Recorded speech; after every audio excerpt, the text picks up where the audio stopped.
Hindi naman required pero ginawa naming by group itong activity namin ngayon. Pwede naman itong gawing solo or pwede rin namang by group kagaya nito. Hi dear! Ako nga pala si Jeya, isang OFW at trainee dito sa Japan. Sa video na to, kasama ko ang mga kaibigan ko from Fukui na kapwa trainee din at nagtatrabaho sila bilang electronics assembler sa Amcor. So ayun na nga, nagkayayaan kaming mag-grocery ng sama-sama at nag-rent kami ng sasakyan ni Johnny Bravo. At dito nga kami napadpad sa Don Quixote kung saan mabibili mo ng lahat halos all-in-one na at meron nga ditong Filipino store section. Andan, ikaw yung model.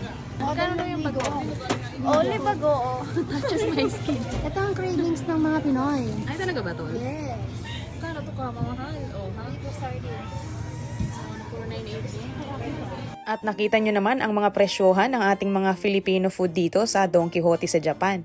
Well, ganun talaga, naiintindihan naman natin dahil imported na ito at paminsan-minsan lang naman din kaming bumili. Dito nga pala sa Japan, nagtataka ako kung bakit ang mga tinitinda nila ditong toothbrush ay walang mga takip. Halos karamihan talaga ng mga tinitinda ditong sipilyo ay walang takip, hindi ko ba mawari kung bakit gayon? Ayaw ko pa naman ang nakabuyang-yang lang yung toothbrush. At nandito na nga tayo sa exciting part, ang pagbabayad nitong mga pinamili namin. At sa totoo lang, ang ini-expect lang dito na babayaran ay nasa 5,000 to 6,000 yen lang.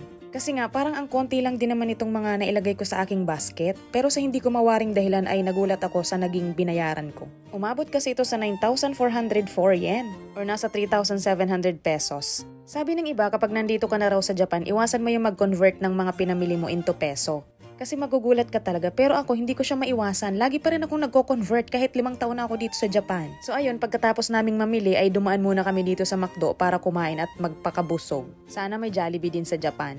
Pagkatapos naming kumain ay nagkayayaan na rin kaming umuwi.